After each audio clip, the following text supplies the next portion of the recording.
రాసోనిది ఏ గడియల్లో పుట్టావేనైనా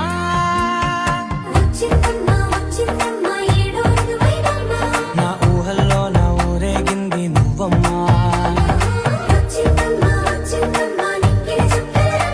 నా బ్రహ్మచర్యం బాకీ చెరిపేసిందమ్మా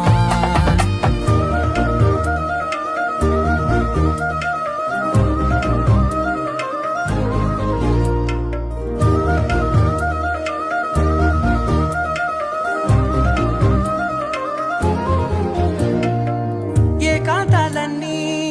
ఏకాంతం లేక ఏకరువే పెట్టాయే ఏకంగా సంతోషాలన్నీ సెలవన్నది లేక మనతోనే కొలువయ్యే మొత్తంగా స్వాగతాలు లేని ఒంట్లో ఉండలేక విరహం కనుమరుగయ్యే